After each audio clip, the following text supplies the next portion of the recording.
people don't trust the tools, then ultimately they won't use the tools. So it is becoming quite a business driver for people to look at security in general. 30% of hardware is either underutilized or unaccounted for. NHS suffered quite a major incident. I think it was probably back in 2017. Not used, it ends up being not fed and watered, ends up not getting any useful information from it. Hi everyone, just before we get started on today's episode, I'd like to ask you to do two things for us. The first thing is to please subscribe. If you like our content and you think it's worth your while, subscribing is going to let us know that you value the content and that we should continue to make it. The second thing I'm going to ask you to do is to listen and listen carefully. The whole intention behind this podcast is to help you. We're here to offer different perspectives, to assist you with whatever journey you're on.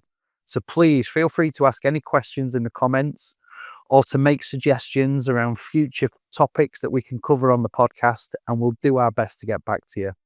So without further ado, let's get on with the episode.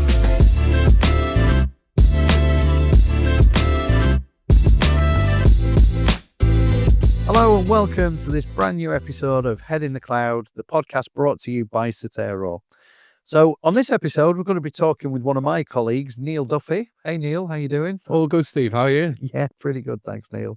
So Neil, thanks for joining us on this episode. We're going to be talking a lot about ITAM and the evolution of ITAM over the years. Well, before we do you want to just tell us a bit about yourself?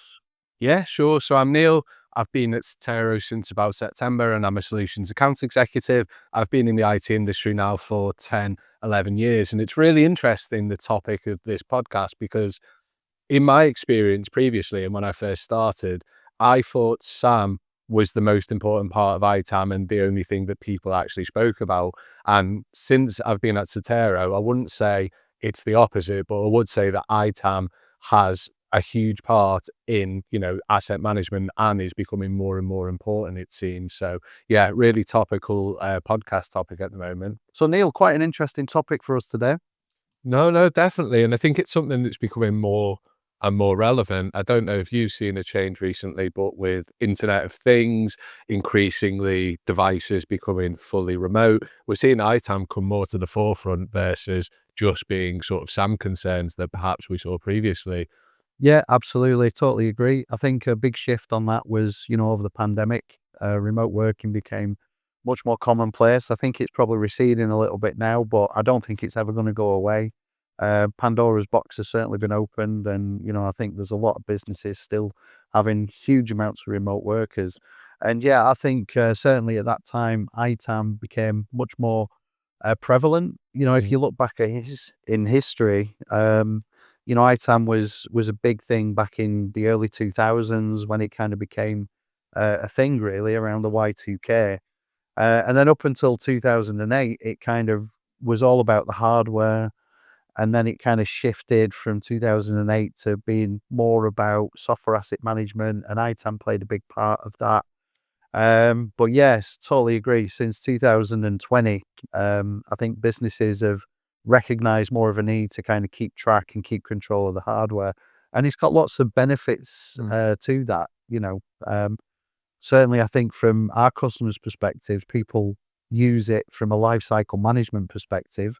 And obviously, it plays such a vital role in SAM, which I think is, when you look at Certero against a lot of the competition, it's certainly where I believe a lot of our USPs are, because we put so much emphasis on that ITAM. But there's huge amounts of value that it can add in other areas. No, definitely. And it's teams outside of traditional ITAM, which I'm seeing get more and more value or become more and more involved.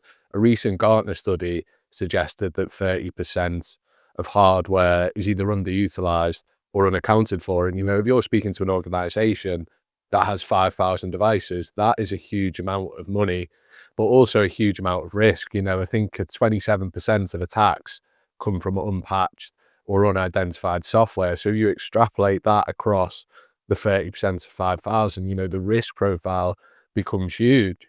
But that's what we see with the ITAM, is because so much information, so much detail gets gathered that you get, the security team want access to that information, but then also you get, configuration management teams, service desk teams, all wanting access to this ITAM information. So we find it sort of helps to really elevate the role from ITAM that, once used to be a tick box exercise, it's becoming more of a profit center. You're able to get so much information, so much detail and trend and graphic that this allows you to make some really powerful and informed strategic decisions with the basis of your business and, really elevate the ITAM role within the business from what it was previously, perhaps. Yeah, absolutely. And I completely agree. I'm seeing that all the time.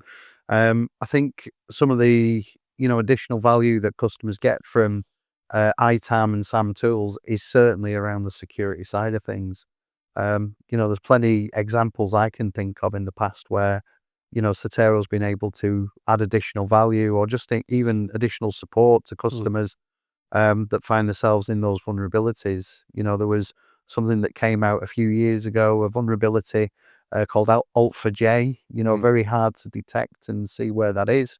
But of course, because of all the information in a tool like Certero, it's very easy to kind of start running queries against that data to understand exactly where those vulnerabilities are so they can go off and be, remediated properly. There's been other examples as well. NHS suffered quite a major incident. I think it was probably back in 2017. And that made quite big news, Mhm. because it really did disrupt an awful lot of the NHS, and that was the WannaCry Yes. ransomware attack. And again, all of that information from ITAM tools is what people can kind of fall back on to understand what that attack surface looks like. I think in that particular instance, it was something around a vulnerability within the Microsoft OS that had been patched. But of course, it's understanding exactly where those Mm. patches are deployed or not deployed as to which ones were affected. So yeah, I think there certainly is, huge amount of value from a security perspective that can help with those things. No, definitely. I think the other side I'm seeing a lot at the moment is the efficiency side. So you might have a good grasp of what is out there, or you might be using spreadsheets, but it's quite static data. It takes time to do everything. You've got people going to various sites and, with a clipboard and taking things off. Mm, Whereas the ITAM tooling allows for a lot of automation. A great example is joiners, movers, leavers. yeah, People are leaving, and not only are they keeping a license, but they're keeping a laptop, maybe they're keeping a monitor, and that has the security risk, but also has a monetary risk. yeah, And it goes the other way. So a joiner comes, but because the process isn't robust or the process isn't automated, I've joined roles before where I've been waiting 2 weeks for a laptop and I just sort of sat there twiddling my thumbs. But yeah, the ITAM allows that efficiencies to keep track of it and, automate and save lots of man hours because, the Excel is a laborious task that isn't maybe driving too much value, but putting it into one tool and allowing these updates, automating it can save a huge amount of man hours and a huge amount of money. yeah. And just the sheer overhead of maintaining that as well is quite a massive thing for a business.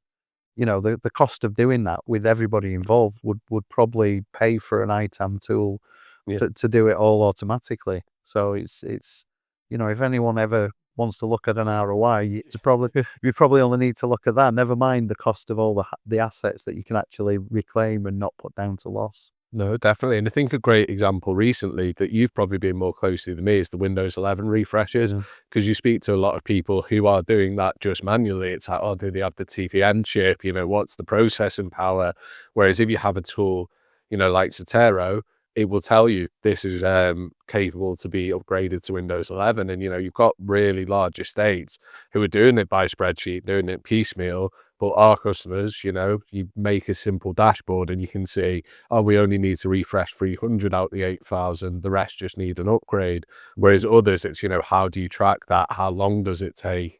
yeah, Yeah, that was a big one that we saw really recently that I think added a huge amount of value and shows the value generally of, that ITAM being in a tool, being automated rather than perhaps just within Excel. yeah, absolutely. And you know what? The other thing that strikes me as well, and this really didn't. I didn't have the realization of this until quite recently, but talking to a customer only last week actually about the requirements around ITAM and SAM. And I was surprised that, like, the fact that they just don't have a tool. Everything is still on spreadsheets, and it kind of makes me wonder how wide that is still. How many people out there are still using spreadsheets? Because you think in today's age, everybody would have something. Yeah. Even if it's just in tune to understand what devices you've got and where they are. I think it's yeah, I do think there's probably a lot of people out there that are still trying to do it manually, which is crazy when you think. No, definitely. And I think there's people doing it manually, but there's people who perhaps have some tooling, but it's not ITAM tooling. So, you've got one security tool that does endpoint, one security tool that does network scanning, one security tool that does this, but it's all sort of piecemealed together, Yeah. and it's not necessarily capturing all the data you'd want to build an asset register. But we're seeing more and more compliance and regulations come in, which almost drive that ITAM programs, because the base level of this quite often is visibility. So, to use some examples, DORA, which is coming from the EU, which is the Digital Operations Resiliency Act, that's all about how you recover from cyber incidents. But, you need to have that base layer of visibility to be able to do that. There's things like SANS 20, SANS 2, which have similar, visibility as the almost core component that you build upon the rest from. Absolutely. And I suppose these, kind of accreditations and best practices, they're becoming more commonplace for customers. I am noticing certainly an uptick in businesses going for things like ISO 27001 certification or Cyber Essentials, Cyber Essentials Plus, SOC 2. And when you look at it, there's a lot of industries out there that deal with businesses that demand that their suppliers have these things in place. So it is becoming quite a business driver for people to look at security in general and make sure that as a business they're adhering to these accreditations and best practices. And as a business who's gone through many of these ourselves, I know for a fact that we put a lot of emphasis, or we use our technology to help us prepare for these things. So yeah, there's an awful lot of requirements coming out of customers to improve how they manage the whole ITAM space just for that alone, lifecycle management aside. Yeah, and you're really right about it being sort of a business enabler, because, we do a lot of tenders and a lot of them have questionnaires now. And, if you're not ISO accredited, you're not Cyber Essentials, you get discounted. You could have the best tool in the world, but you don't meet them. And it makes it quicker for you as well. You tick the box and all of a sudden all the questions disappear because you hit that standard. So it really is, interesting that you brought that up as the business driver, rather than just, a tool in the background as a tick box. Yeah, absolutely.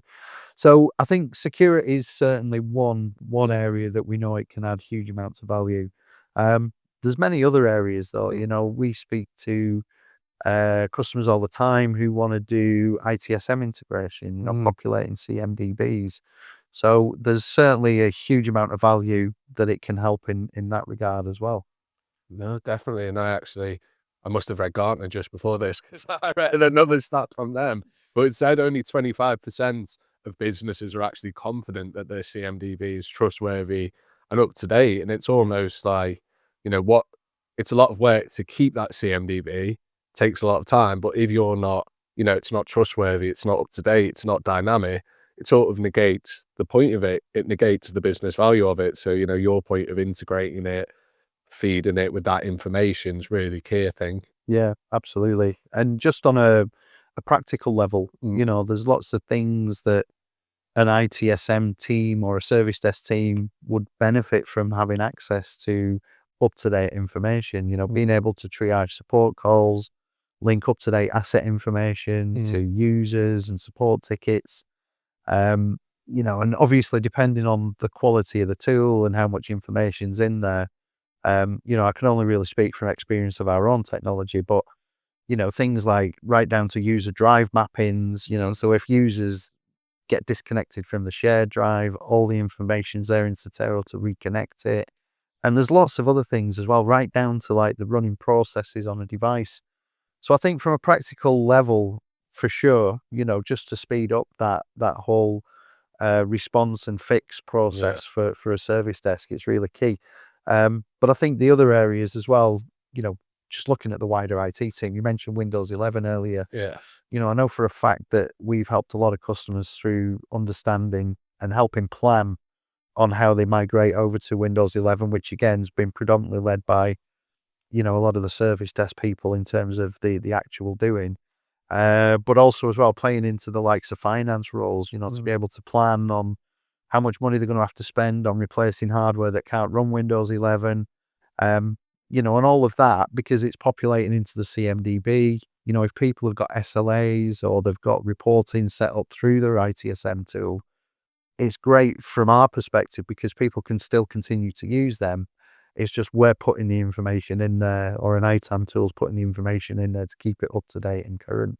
No, definitely. And you mentioned finance. I think, the Windows 11 is a great example, but I think it helps wider in finance anyway, because, you can have someone's total cost of ownership. You can say how much your device costs. It can help you plan refresh cycles, understand, when servers are getting old, or even when things are perhaps going out of warranty and, you're going to either, do you have a 4-year upgrade path? Do you have a 3-year? Do you extend warranties? It really helps finance with planning, but also, reducing TCO and helping to get savings for the wider business as well, I think. Yeah, for sure. Yeah.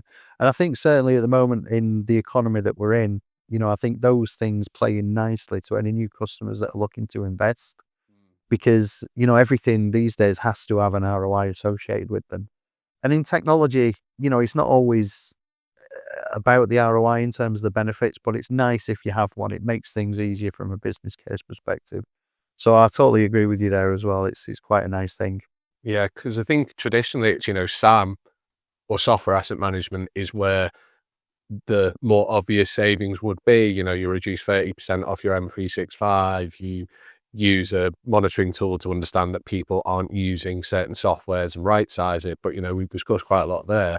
On the ITAM side, it might not be cost savings as such, but you can build in quite a lot of cost avoidance Mm. through, that joiners, movers, leavers. Oh, well, we'll actually get that laptop back and we'll let someone else use it, or we don't have to do the full Windows 11 refresh, or maybe we can extend the warranty on that rather than refresh it. So, I think there is a large amount you can do on the ROI there. It's just maybe not as immediately obvious as it would be for, the software asset management side. Yeah, totally. Yeah.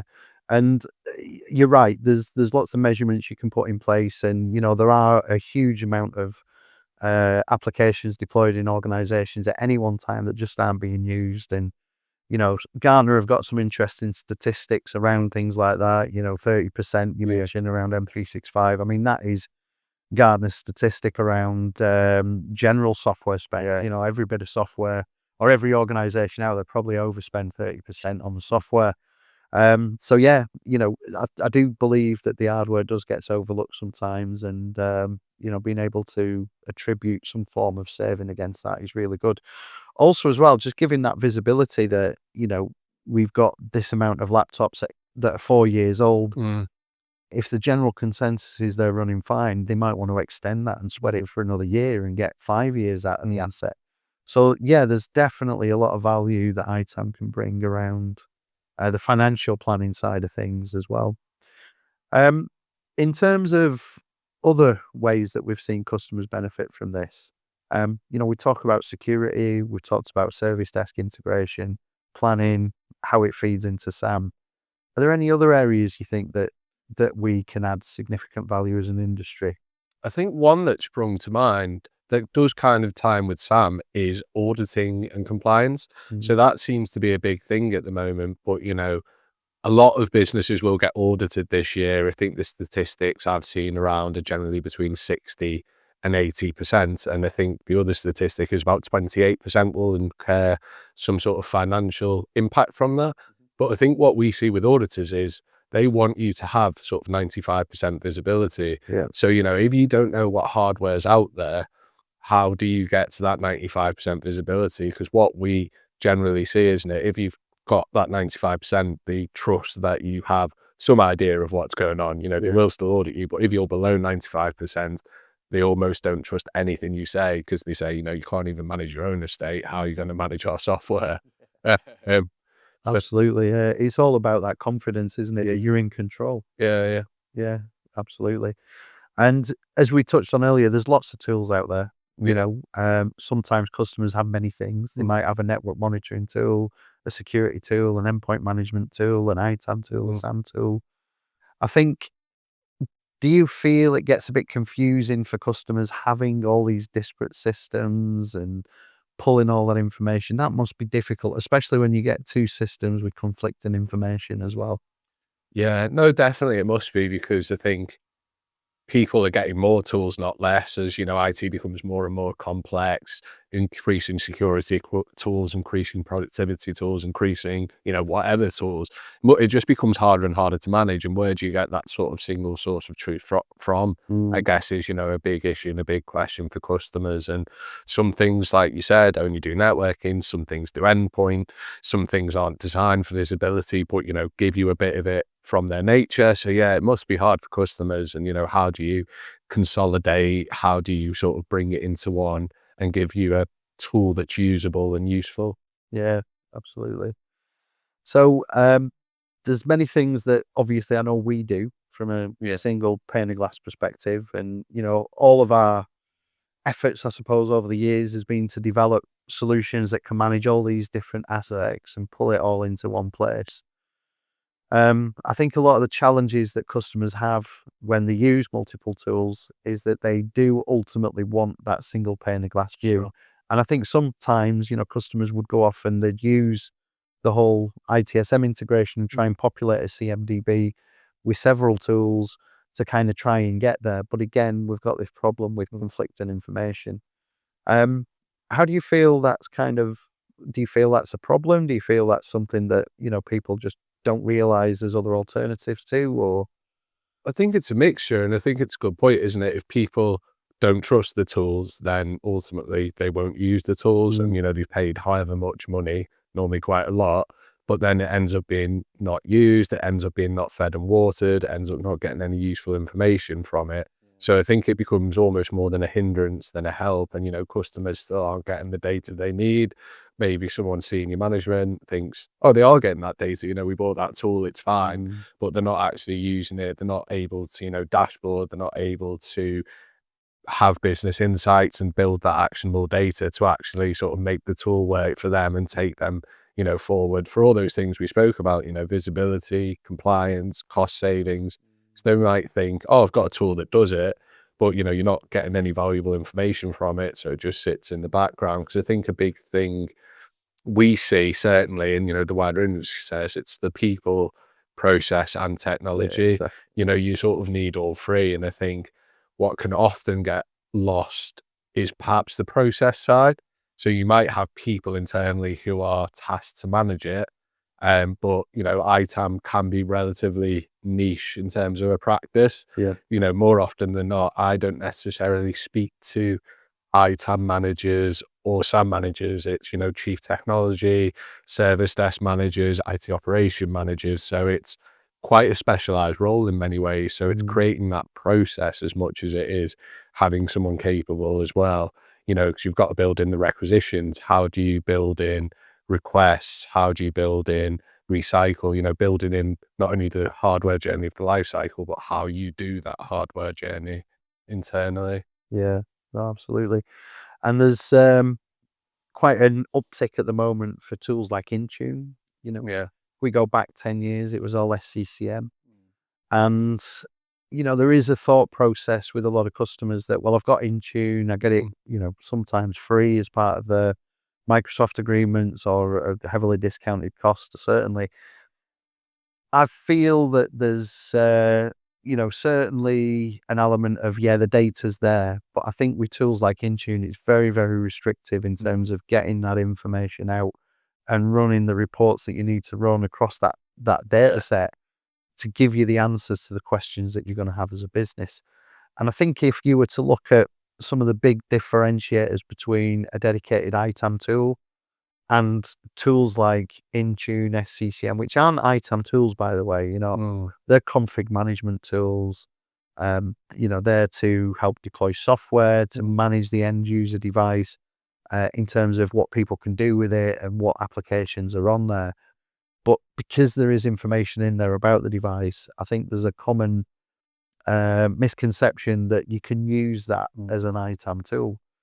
I've had a look at Intune, I've had a look at what you can do with it, and yeah, there's lots of data there, but getting that out and using it in a meaningful way Sure. is very, very difficult. So I think, as well as information being there available through a single pane of glass, getting access to it within that interface and being able to spin the data is also really important.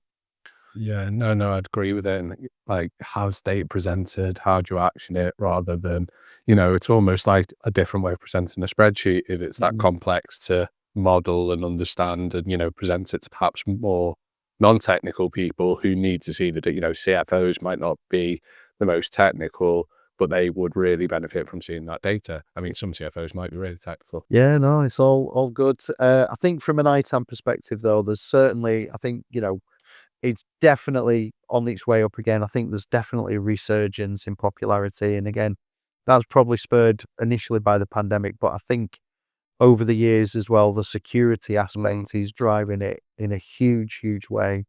So yeah, I think, we should probably look at other videos around the security side of ITAM and how maybe other things play into that as well, whether it's SAM or what we're doing around FinOps and things like that. No, definitely. Well, the FinOps one's interesting, isn't it? Because you think of ITAM as perhaps the most old world of, the asset management disciplines, whereas FinOps, the most new world, it's all about cloud, but they're bringing in things like on-premise data, Yeah. ITAM into their sort of sphere of influence and looking for it to be set up in the same way that they do there, all about collaboration, all about working together and all about business value. So Yeah, that's really interesting. And we're doing a lot as a business anyway around FinOps. FinOps is very much a massive focus for us in all areas of our business, really, including the technology we're producing. And I do agree with you. It's really nice to see the FinOps Foundation incorporating more around SAM and ITAM into that framework. And I think it will, keep it alive, certainly. But, what's your thoughts around the future of ITAM? Do you think it's here to stay? Do you think there'll be any more changes? The technology landscape's changing all the time. What's your thoughts around the future of it, Neil? yeah, really interesting question. And I think it's definitely here to stay because I think if you think about how we work, software asset management's changing, perhaps moving more towards SaaS, on-premise data centers, perhaps moving more towards FinOps. However, we still work off laptops, we still work off desktops, or, perhaps we work off a tablet. So people are becoming more flexible with how they work, if not less flexible. So, maybe it'll change in that way. It'll be more about tracking, people can work off mobiles now. So there's that. But what I've seen as well is, the Internet of Things is becoming more and more prevalent. And it actually reminds me of, we work with a customer and we help them give them visibility of their their wind farms. So that's really interesting use case. And, you see about all these things in your fridge at home, that's now a computer, or perhaps your lights has got a computer in it. So maybe it moves more towards that way, but I think ITAM will still have a place. But yeah, but definitely we'll see it evolve. It's just, how it does that and at what pace it does that. Yeah. Very interesting. Well, thanks again, Neil, for joining us on the podcast today. It's been a great conversation. I hope you guys have enjoyed it too. And if you have, please don't forget to like, subscribe, and share. If you've got any comments or you'd like to get in touch, please leave them in the comments below or drop us an email. But yeah, thanks for joining us on this episode, Ahead in the Cloud. We'll see you on the next one.